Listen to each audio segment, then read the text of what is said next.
So it's official now. The Galaxy S26 Ultra has secured the top spot as the fastest smartphone on the planet. That alone would be headline-worthy, but it's only part of the story. There are several updates unfolding at the same time, some subtle, some significant, and together they reshape how the S26 Ultra fits into the market.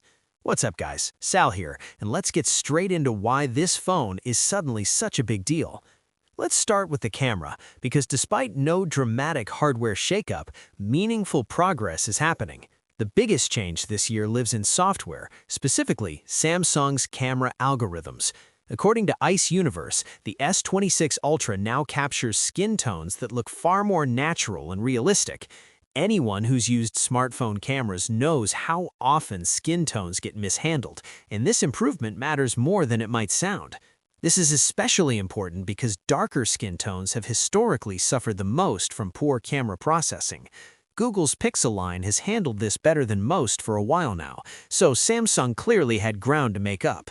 With the S26 Ultra, it finally feels like they're taking this seriously. It's not flashy, it's not spec sheet friendly, but it's exactly the kind of upgrade that shows up in real photos every single day. Now let's talk performance, because there's been a lot of noise about the processor. Yes, the Galaxy S26 Ultra once again gets a custom 4 Galaxy version of Qualcomm's Snapdragon 8 Elite Gen 5. That detail is no longer speculation, it's confirmed. The S26 Ultra has appeared on Geekbench, putting the questions to rest and setting the stage for what comes next. The benchmark numbers are impressive. We're looking at 3815 in single-core and 11,555 in multi-core performance. That officially places the S26 Ultra at the very top of the smartphone performance charts right now. To put that in perspective, the iPhone 17 Pro Max lands at roughly 3,700 single-core and 9,800 multi-core. The gap isn't imaginary, it's measurable. What makes this even more interesting is that the OnePlus 15 also runs the Snapdragon 8 Elite Gen 5, yet it falls slightly behind. The reason is simple. Samsung isn't using the standard version of this chip. The custom 4 Galaxy variant runs higher CPU clock speeds, giving the S26 Ultra a performance edge that shows up clearly in benchmarks and real-world use. And it's not just about the CPU. The GPU on the S26 Ultra is also clocked higher than the regular Snapdragon 8 Elite Gen 5. So once again, just like last year, Samsung ends up with the best overall version of Qualcomm's flagship chip. Same name, same base architecture, but meaningfully different results, which changes how this phone stacks up against every other Android flagship. Now let's clear up some confusion around the camera again, specifically the new 24-megapixel shooting mode. Recently, we talked about how 24-megapixel photos look noticeably better than the default 12-megapixel shots, with improved detail and color reproduction.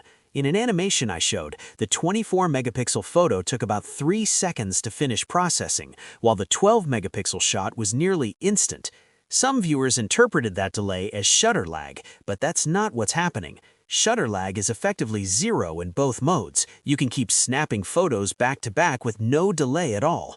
What takes time is the background post-processing that happens after the image is captured and already saved to the gallery. It's a behind-the-scenes step, not a shooting limitation. And honestly, that trade-off makes sense. If a few seconds of extra processing leads to noticeably better photos, it's hard to call that a downside. For clarity, 12-megapixel remains the default camera mode on the S26 Ultra. The 24-megapixel option is there if you want it, but Samsung isn't forcing it on everyone, which is an important distinction. To enable 24 megapixels, you simply download Samsung's Camera Assistant app and toggle the setting once. After that, the option appears directly inside the main camera interface like a native mode. Just to be clear, this feature isn't coming to older devices, it's staying exclusive to the S26 lineup, at least for now. Shifting to design for a moment, there's a detail you might already be aware of. The camera bump on the S26 Ultra is massive, roughly twice as thick as the one on the S25 Ultra. To prevent it from looking completely out of place, Samsung is using a dual-layer camera module, similar to what we saw on the S25 Edge. Visually, this approach should look cleaner and more refined, but let's be honest, it doesn't solve everything. The wobbling issue still exists, just like we've already seen on the S25 Edge and even the Fold 7. It's a functional compromise that comes with bigger camera hardware, and Samsung hasn't fully escaped it yet. Now let's switch sides for a moment, because Apple just made a very telling move. Apple has effectively acknowledged that Siri needs outside help to stay competitive. Apple is reportedly paying Google around $1 billion a year to use Google's AI models. In other words, Siri is quietly becoming Gemini-powered, whether Apple admits it publicly or not. This partnership doesn't stop there. Apple is also set to use Google's AI for live translation and for image playground-style image generation. The result is simple. Apple's mobile AI experience is about to get much better, very quickly. That changes the competitive landscape, and not necessarily in Samsung's favor. Until now, Samsung could confidently claim a lead over Apple in mobile AI features. This deal closes that gap fast. On the other hand, it's a huge win for Google. With both Samsung and Apple leaning on Gemini, Google is positioning itself as the backbone of mobile AI across the entire industry, quietly influencing every major ecosystem. Finally, let's lock in the dates. We already know Samsung's Unpacked event for the Galaxy S26 lineup takes place on February 25th. The release was expected in early March, but now we have a precise timeline. According to Korean media, the Galaxy S26 series officially launches on March 11th. That's exactly 2 weeks after Unpacked, perfectly aligned with Samsung's usual rollout strategy. With performance leadership, camera refinements, design changes, and a shifting AI landscape, the S26 story is coming together fast. Things are starting to look very different for this lineup, and we're just getting started. Click right here, and I'll see you there.